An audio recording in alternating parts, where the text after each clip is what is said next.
मेहमान नहीं, वो हमारे माँ बाप हैं। क्या बात है सिम्मी, इतनी परेशान क्यों है तू? सिम्मी से फ़ोन पर उसकी मम्मी मनीषा जी ने पूछा। मत पूछिए मम्मी, ये ससुराल वाले भी ना, इन्हें बहू बेटे के यहाँ अनचाहा मेहमान बनने में बड़ा मज़ा आता है। ये भी नहीं देखते कि बहू वर्किंग है, कैसे मैनेज करेगी? सिम्मी गुस्से में बोली। पर बेटा, वो अनचाहे मेहमान थोड़ी हैं, फिर वो अपने बेटे बहू से मिलने आना चाहते हैं, इसमें क्या हर्ज है? मनीषा जी बोली। अरे मम्मी, बिन बुलाए लोग अनचाहे मेहमान ही होते हैं। आपको तो पता है ससुराल के लोग कैसे होते हैं, बहू से सेवा कराने का बहाना ढूंढते बस। सिम्मी चिढ़कर बोली। मनीषा जी समझ गई, उनकी बेटी बेवजह के पूर्वाग्रह पाले है। ससुराल वाले को लेकर असल में सिम्मी की शादी 4 महीने पहले ही राज से हुई थी, और क्योंकि राज की नौकरी बेंगलोर में थी और उसके मम्मी पापा दिल्ली में रहते थे, तो शादी के 1 हफ्ते बाद ही सिम्मी राज के साथ बेंगलोर चली गई थी और उसने भी वहाँ नौकरी पकड़ ली थी। उसे ससुराल वालों को ज़्यादा जानने का मौका नहीं मिला। अब जब वो अपने बेटे बहू के पास कुछ दिन रहने आ रहे हैं, तो सिम्मी को वो अनचाहे मेहमान लग रहे हैं। बेटा, तुम ऐसा कैसे कह सकती हो? पहले उन्हें देखो, समझो, फिर कोई राय बनाना। उनके बारे में मत भूलो, हम भी किसी के सास ससुर बनेंगे, तुम्हारी भाभी भी ऐसा सोचेंगी तो। ये बोल मनीषा जी ने फ़ोन काट दिया। उधर सिम्मी ने ना चाहते हुए भी सास प्रतिभा जी और ससुर सुभाष जी का स्वागत किया।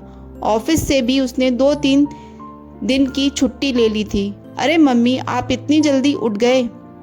अगले दिन सिम्मी जब उठकर आई तो सास को रसोई में देख बोली। हाँ बेटा, हमें जल्दी उठने की आदत है, तो उठकर नहा ली, अब चाय बनाने लगी थी, लो तुम भी पियो चाय। प्रतिभा जी प्यार से बोली। चाय पीकर प्रतिभा जी नाश्ते की तैयारी करने लगी। जब तक सिम्मी नहा के आई, उन्होंने नाश्ता बना भी दिया।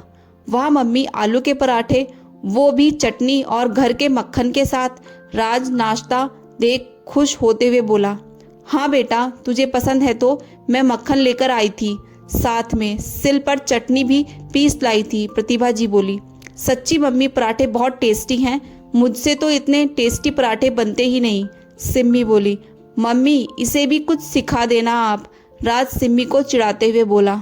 सिम्मी नाश्ते के बाद दोपहर के खाने की तैयारी करने रसोई में गई। पीछे पीछे प्रतिभा जी भी पहुंच गई।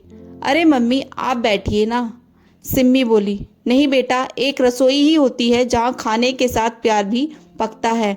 हम औरतें तो रसोई के बहाने कितनी बातें कर लेती हैं, इससे काम भी जल्दी होते हैं और एक दूसरे को जानने का मौका भी मिलता है, प्रतिभा जी प्यार से बोली। वाह मम्मी, एकदम सही बात की आपने, सिम्मी हंसते हुए बोली। बेटा, तुम हमेशा ये साड़ी सूट ही पहनती हो? अचानक प्रतिभा जी ने पूछा। वो हाँ नहीं, असल में मम्मी आप लोग आए हैं तो इसलिए। सिम्मी ये बोल चुप हो गई। बेटा, हम आए हैं तो इसका मतलब ये नहीं तुम्हारी आज़ादी छिन गई। तुम जैसे हमारे पीछे से रहते हो वैसे ही रहो, तभी हमारा रिश्ता पनपेगा, वरना तुम्हें हमारा आना बोझ लगने लगेगा। मैं तो खुद तुम्हारे लिए जीन्स टॉप लाई हूँ, प्रतिभा जी बोली। अरे सिम्मी बेटा, यहाँ आओ तो ज़रा, तभी सुभाष जी ने आवाज़ दी। जी पापा आई। हाँ जी पापा, सिम्मी ससुर के कमरे में आ बोली। बैठो बेटा, तुम्हें अपने परिवार से मिलवाता हूँ, सुभाष जी एल्बम निकालते हुए बोले। पर पापा, वो खाना? अरे खाना तुम्हारी माँ बना लेगी, आओ तुम, सुभाष जी प्यार से बोले। मजबूरी में सिम्मी को बैठना पड़ा। सुभाष जी ने अपने भाई बहन, प्रतिभा जी के भाई बहन, सबके बच्चों की तस्वीरें सिम्मी को दिखाई और हर एक के साथ जुड़े कोई ना कोई मज़ेदार किस्से भी सुनाते रहे। सिम्मी कभी हंस पड़ती, कभी आश्चर्यचकित हो जाती। प्रतिभा जी भी काम निपटा वहीं बैठ गई। सिम्मी सोच रही थी, ये तो बिल्कुल मेरे माँ बाप जैसे हैं, बल्कि उनसे भी अच्छे। तो क्यों लोग सास ससुर के बारे में इतनी नकारात्मक बात करते हैं? उसे खुद की सोच पर भी शर्म आई कि बिन जाने मैंने मम्मी पापा के लिए ऐसे शब्द बोले थे। ऐसे ही हंसी खुशी दिन बीतने लगे। सिम्मी कभी ऑफिस जाती, कभी घर से काम करती। ऑफिस जाने पर प्रतिभा जी उसकी पूरी मदद करती। बेटा राज, अब हमारा टिकट निकलवा दे तू, सुभाष जी एक दिन बोले। अरे आप लोग जा रहे हो? नहीं मम्मी पापा, मैं अभी नहीं जाने दूंगी आपको। अभी तो मुझे बहुत कुछ सीखना है आप लोगों से, सिम्मी बोली। अरे बेटा तुम खुद इतनी प्यारी हो, तुम्हें सब तो आता है, प्रतिभा जी लाड से बोली। नहीं मम्मी, मैं आप लोगों को अभी नहीं जाने दूंगी। आंखों में आंसू भर सिम्मी प्रतिभा जी से लिपट गई। उसका प्यार देख सुभाष जी और प्रतिभा जी ने कुछ दिन और रुकने का फैसला किया।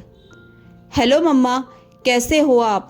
सिम्मी ने अपनी मम्मी मनीषा जी को दिन में फ़ोन मिलाया। मैं ठीक हूँ बेटा, तू बता तेरे अनचाहे मेहमान गए या नहीं?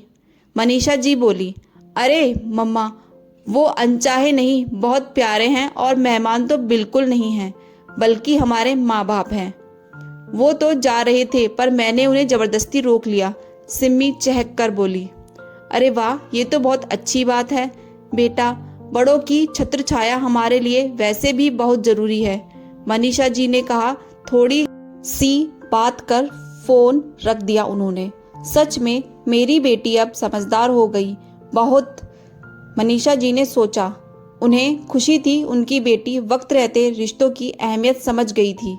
सच है दोस्तों, कुछ बहुएं ससुराल के बारे में दूसरों से देख सुनकर ही पूर्वाग्रह पाल लेती हैं, जबकि ऐसा नहीं।